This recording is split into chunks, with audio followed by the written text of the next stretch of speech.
Hey there, my name's Oisín Lunny and welcome to Audio Talks, presented to you by Harman. And in this episode, we're going to get an exclusive peek behind the curtain at the Martin Garrix and JBL Academy, where earlier this year, selected young talents from all over the world were getting the lowdown on everything they need to be successful artists. So JBL and Stomped Records came together to present this amazing Martin Garrix and JBL Music Academy, which was a unique opportunity for 40 talented musicians, songwriters, vocalists and producers from across the globe to learn from music industry experts.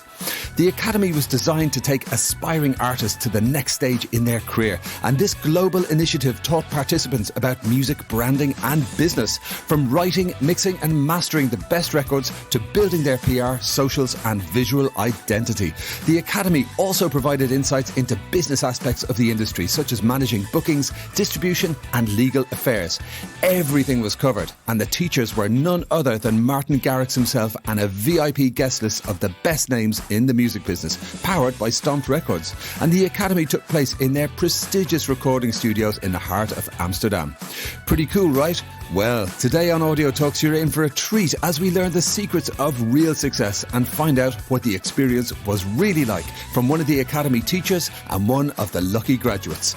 So right now, we're going to chat with Eelco Bakker, a Grammy-nominated recording engineer, sound designer, composer and recording mixer, and senior sound engineer at Stomped Records. And after this, we're going to meet singer, songwriter and artist Athanasia. Eelco, welcome to Audio Talks. Thank you. So, Eelco, thank you so much for joining us. And to set the scene, let's give our listeners some of the greatest hits or some of the high points of your career so far. How did you get to where you are today? Well, I started out a really long time ago. I did some music producing. Then I ended up in a studio that was mainly doing post-production.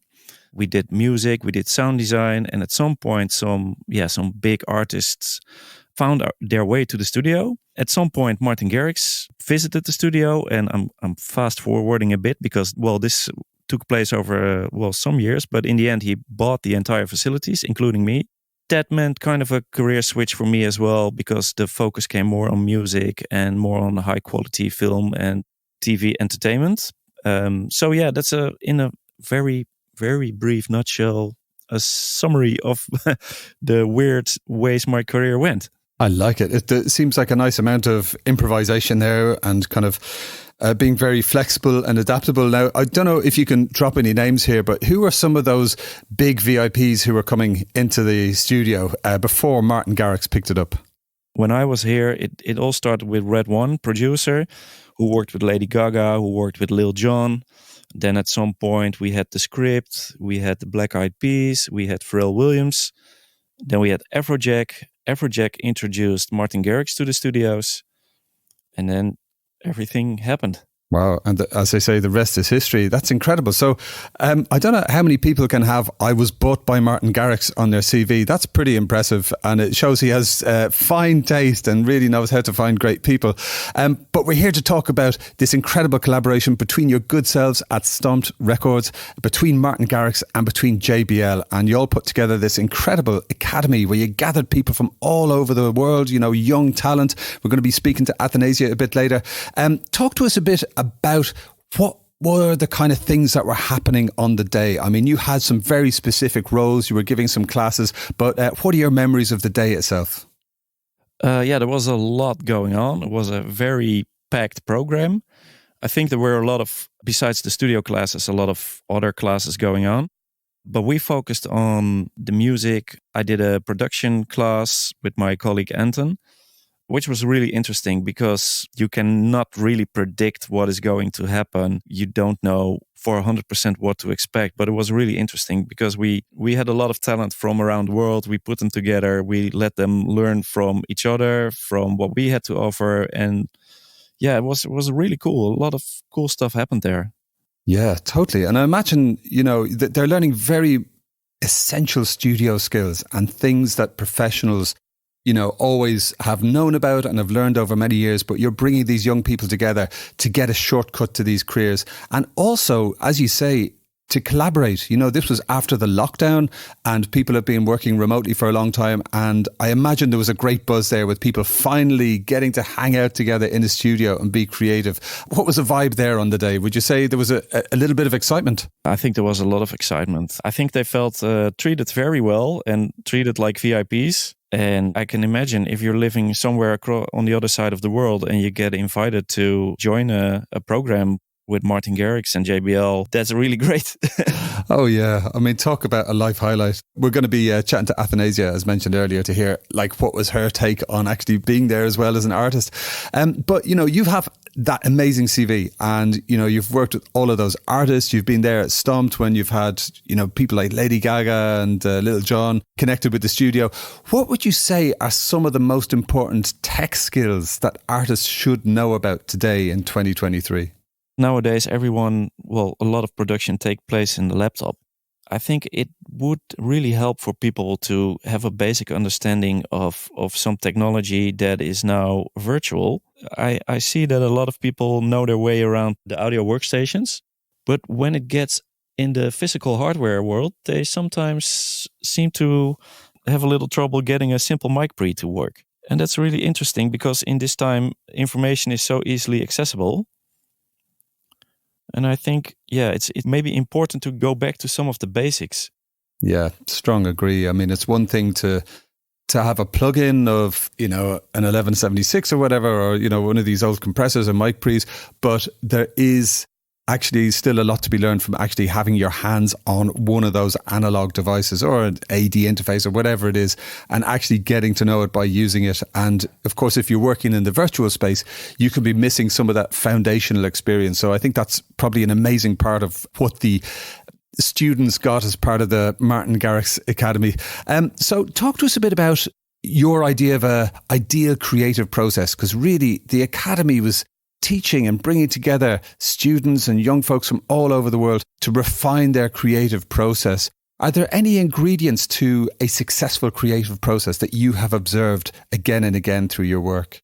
Yeah, that's a cool question, because also at the Academy, I would like to point out that we wanted to bring something that's not something that you can easily find on YouTube. So we didn't want to talk about, hey, this is a compressor, how does it work? But more like, how do people work together in the studio? Studio work is maybe 20% technical and 80% people skills. So it's important that, you can learn all this technical stuff at a lot of academies and courses and universities, but the real deal is actually working together and understanding where people come from, understanding creative flows and ideas. And that's something that's a little bit more abstract, something that you have to experience, I think, to learn. Yeah, so we talked a lot about, for instance, during the production of a record, what we went through and why decisions were made in a certain way. Fascinating, my goodness. And you're kind of reminding me there of a really fascinating talk that we had on Audio Talks with some folks from LA. It was called LA Confidential. And we had, amongst the esteemed guests, we had Lenise Bent, who engineered Steely Dan's Asia. We had Neil Pogue, who is like this multiple Grammy award-winning mastering engineer who just does everyone from, you know, Doja Cat upwards. And we also had CJ Vanston, who is one of the most seasoned, you know, professional session musicians and engineers, and he's a complete legend. He's in Spinal Tap. He's got a miniature Stonehenge in his studio that he kind of wheels down from the roof just to kind of break the mood if people are getting a bit creatively stuck. And he spoke about the importance of, exactly as you say, like it's the people skills, it's the hang, as he spoke about it, going and hanging out and getting that vibe together and then all going together and playing a great record. That, I think, is some invaluable experience for some of the lucky graduates from the JBL Martin Garrix Academy.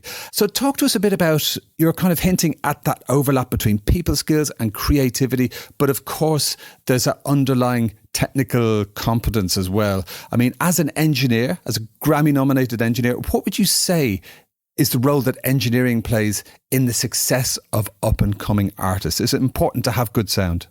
Yes and no. Right. Well, in my opinion, a good sound is really important, but still the performance and the quality of the material, the song, is still more important.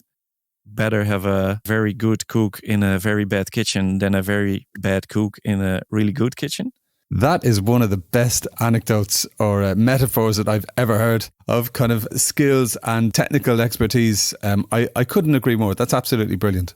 It will really help you a lot if you are capable of delivering good quality productions. It will help you reach more goals, I think. Yeah, strong agree. I mean, in a perfect world, we have the best cooks in the best kitchens, but, you know, we're all kind of getting there at the same time. Fascinating. Right. Thank you. Now, are there any surprising career unlocks through engineering that you discussed during the academy, or just not even through engineering? Any things that you said or you heard that people were saying at the academy that the students just went, oh, really?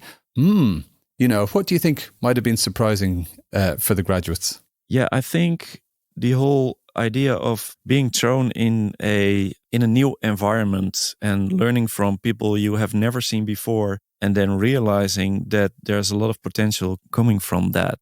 Candidates were just grouped together and they all produced a song, and the results were super amazing. And I think that surprised them as well. Like, hey, if we collaborate, we can do something cool in a really short time. So that's a wonderful kind of takeaway, and something that may, exactly like you say, have been quite surprising, that if people come together, they collaborate, they step outside of their comfort zone, the result is greater than the sum of the individual parts. And that's really how you can make the magic happen, by having that vibe in the studio, collaborating with each other, giving each other that space and that safety to be truly creative. And then the results can be, you know, literally magical. But were there any kind of ground rules that you set at the beginning of the sessions to really help bring the best out of your students? Yeah, I think what was really important that we set some house rules. There were basically, there are no rules. And it's like a creative safe space. So everyone's ideas will be heard and tried. So don't be afraid to come up with an idea. It can be pretty intimidating to be creative in front of other people. That's quite scary. And it can be quite intimidating to be with some people you don't know and who all look super cool and fancy and all do super cool stuff. So Eelco, really appreciate your time. That's been absolutely fascinating. A glimpse behind the curtain at the Martin Garrix Academy. But I have one more question for you that we ask all of our VIP guests, and that is to add a track to our title playlist. Yes, thank you. I would like to add the new release by Martin Garrix and Lois. So it's called Real Love. And I mixed the Dolby Atmos version. And on Tidal, you can listen to music in Dolby Atmos. So that would be my addition to the Tidal playlist. Oh, absolutely wonderful. And we actually had an Audio Talks podcast episode recently about Dolby Atmos and immersive sound with two spatial audio VIPs. So indeed, if you have one of the new JBL Authentics 500 speakers, A, you lucky person, and B, get yourself some Martin Garrix on there to really appreciate it at its very best. So thank you so much for joining us on the podcast, Eelco. Thank you. Okay, as promised at the beginning of the podcast, now we are going to get to know singer, songwriter and performing artist Athanasia. And she's going to tell us about her experience at the Martin Garrix Academy. Athanasia, how are you doing? Hello, that was an amazing introduction. Thank you. Thank you so much. That one. Absolute pleasure. Well, thank you so much for joining us. It's such a treat to actually get a look behind the curtain because, you know, this is such a global competition where so many people applied to get a place there and you actually made it through to the finals. You went over to Amsterdam, you hung out with Martin and the folks from Stomp Records. And I'm curious to know, Athanasia, talk to us a bit about, you know, if you were describing yourself to somebody who had not heard your music yet, what would you say? It's always a good question. I would say it is a mix of soul, pop, electronic. I love all those genres and I like to amalgamate them in my, you know, I like to funnel them down to who I am. So I'd say anything in the soul range. I'm venturing into disco at the moment. So let's add disco to that. Yeah, let's just stick with soul electronic for now. Oh, I love it. Fantastic. Well, I can see why your profile really appealed to the folks at the Martin Garrix Academy and JBL and why you were perfect for the experience. But I'm curious to know, how did you find out about the Academy and what were your steps? What did you have to do to actually apply and get yourself over there? It's really weird how it happens, but I was on break from uni, you know, studying, and I saw that JBL was doing a DJ comp. It's called Your Shot in Australia. And it's basically where they teach you to DJ and then you perform and then, you know, kind of that's it, right? So I did the DJ comp and I kind of stayed in touch with a few people in the competition. And I remember one of them posted this like amazing opportunity online. Like they said, JBL is doing this amazing comp, whoever's interested. And I ended up, seeing it. And I was like, yeah, why not? Literally bookmarked it, came straight home, opened up my computer and started my audition for it and submitted it in an hour. That was it. So yeah, it was actually for my DJ comp, I would say. But yeah, I think from the main JBL socials, I just stumbled across it. Yeah. That is fantastic. So folks, if you are listening and you're not following JBL on the socials already, listen and learn from Athanasia. You can make the magic happen just by paying attention to what they're putting out there. And what a great example of carpe diem. You saw that, you seized the moment and you applied within an hour and here we are. So talk to us a bit about your experience at the Academy. What was it like kind of arriving there? Did you know what the curriculum was going to be, the programs? Did you have to do any homework? Give people a glimpse under the curtain there. Yeah, there wasn't a whole lot of information about what it was actually going to be, which was kind of good because I don't think anyone psyched themselves out or, was too in their heads about it. So when we all rocked up to Amsterdam, got picked up by a mysterious black truck, took us to the hotel. And then in the lobby, we kind of spoke with each other. And then as we were talking, we kind of got like a little a sheet, which I have somewhere with me, but it's like a sheet that tells us what we're doing on day 1, day 2, day 3. So yeah, we didn't actually find out what we were doing until we actually landed in Amsterdam. We just got the rundown, which was like, social media help and building your artist brand. It was kind of all the great things that you want to hear. And yeah, there was even some yoga in there in the curriculum. I remember in the curriculum, it was kind of like a suggestion, but everyone wanted to do it. So yeah, some yoga in the morning, part of the curriculum. Oh my goodness. That's wonderful. That's such a great kind of well-rounded approach to like having a career in music business, because often it's the wellness and self-care that gets neglected because things are so hyper and so intense and you're touring and you're playing and all the rest. So I'm so happy to hear that there was some of that kind of self-care baked in there. And that's such great advice. I know Martin is very hot on that stuff as well. Were there kind of any moments that really stood out to you when you were at the Academy and you were kind of going through this, this class, or you're doing yoga next to Martin Garrix or whatever it is? What kind of stood out to you as memorable moments? There are a few. I think the very first memorable moment was meeting everyone in the lobby. It wasn't all at like once. It wasn't like hi, I'm this. It was very much like people would slowly like trickle in through the sliding doors. You'd be like, are you part of the Academy? And it would just be like a bonding moment every time you'd like kind of think someone was part of it. So the very first like magical moment for me was just meeting everyone, seeing everyone just so full of like excitement and passion.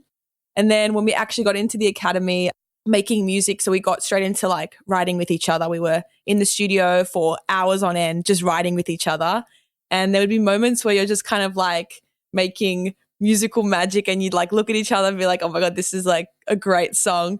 So there was honestly so many just beautiful moments that I still miss. I'm still like in my head about Amsterdam. I'm like, oh, I miss it so much. That's wonderful. Wow, you really brought us in there. I kind of felt that excitement and that kind of magic of just vibing off these brilliant people from all over the world.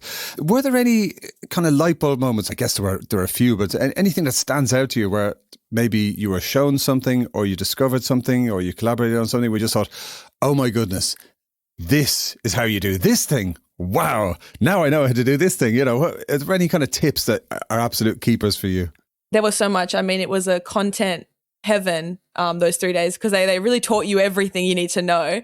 I would say learning about Dolby Atmos, that was something I had actually not really thought about or seen, which I was very surprised I was not introduced to that earlier. But learning from someone in that realm, like an executive in the Dolby Atmos, they were showing us like how to use it, who uses it, why, and hearing sound as like a 3D kind of entity. It was like so cool. Yes, I think learning about that was definitely a light bulb moment, and I really want to use it, in my music now. It's something that I really want to delve into, creating sound as like an atmosphere instead of just having it as an audio form. Like I just think it's crazy. Oh, for sure. That's brilliant, and so much of cool new tech, particularly from folks like JBL, is with that kind of Atmos experience baked in. So I think it's a very wise aspect of your career to have as a focus and to have those tools. So that's absolutely brilliant. Congratulations. And are there any collaborations? Because, it was very much about bringing people together from all over the world. You were making the magic happen in the studio, vibing off each other, collaborating. Are any of those collaborations going to continue now that the Academy is over? Are you keeping in touch with folks? Yeah, a lot of people ask, like, do you still talk to the people? Yeah, almost every day we all are somehow in touch. Still to this day, I mean, I have 3 collabs in the works with some people from the Academy. So yeah, like it's still kind of moving. Like it's obviously slower now that we're all in different countries. We've all gone to our home country. So it's really hard to kind of find time zones that work.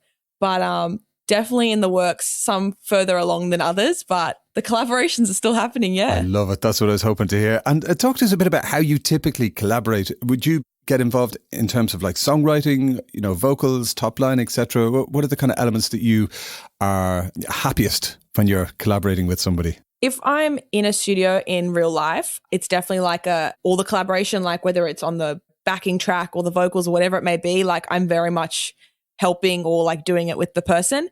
But if it's overseas collaborations, you obviously can't really work on the track at the same time. So it's very much a lot of bouncing back and forth. And in that instance, I'll just do vocals or, you know, do some melodies. I'll do melody, vocal, lyrics, all of the vocalist aspects of it.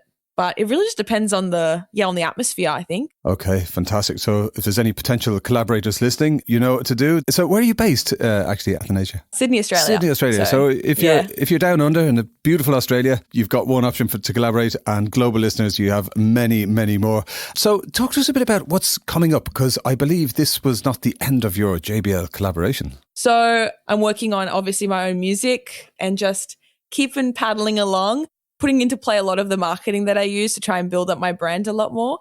So just working on some new music, I would say. Nice, nice. And is there an element of a future JBL collaboration in the pipeline? Yes, I'm hoping by the time this comes out, it will be also live. I am working alongside JBL Australia to launch a YouTube series on basically supporting an emerging artist, which is me. So they're basically giving me everything I did in the Academy, but very targeted just for me. You know, I'm recording a song with a producer. I'm working with mixing and mastering agents. And then I'm working with marketing agencies and basically just trying to catapult me into the industry. And yeah, the YouTube series will be released, hoping by the end of the year. We'll see when. Stay tuned. Not sure when, but some very exciting things. Fantastic. Yeah. Okay. And we are going to be putting all the links in the show notes, our dear listeners. So if you want to connect with Athanasia and, check out her music. So we're going to be linking to all of your socials, but where would you point people first if they want to hear your music? Probably Spotify. If they want to hear the tunes, come to my Spotify. Okay. It's a fun time here. Fantastic. It's under Athanasia, you know. Oh, sweet. Okay, we will definitely be linking to that directly from the show notes. And I strongly recommend you connect with Athanasia on all of the socials as well. So a final question for you is one that we ask all of our VIP guests on the Audio Talks podcast. And that is to choose a track for our title playlist. And of course, it can be one of your own. I was thinking about this because, you know, it's powerful to share music. I'm going to say I would like to add my favourite song by Olivia Dean. It's called Dive, and it's kind of a new one.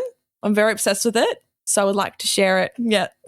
Fantastic. Olivia Dean goes into the playlist. Okay, well, Athanasia, thank you so much for joining us on the Audio Talks podcast. Congratulations on your wonderful collaboration with Martin Garrix and JBL, and I cannot wait to see those videos towards the end of the year. Thank you for joining us. Thank you for having me. Thanks so much for joining us on the podcast, Athanasia and Eelco Bakker. Now, with the educational theme in mind, my own contribution to the playlist will be Jurassic 5 Concrete Schoolyard. Listeners, don't forget to subscribe, comment and share Audio Talks with your friends and family. And if you're enjoying the Audio Talks series of podcasts, why not pop over to Apple Podcasts, Spotify or wherever you get your favourite podcasts and leave a nice 5-star review. It really does mean a lot, and it helps new listeners get to know about the groovy guests we talk to in every episode, like Athanasia and Eelco. And pro tip here, you might just want to follow JBL and Martin Garrix on all of the social networks, just in case there are any Academy related announcements for next year. In the meantime, for more exclusive content, some behind the scenes goodies and maybe even some competitions, connect with us over on the Instagram. You can find us at Audio Talks Podcast. We'll be back soon for some more educational Audio Talks. See you next time.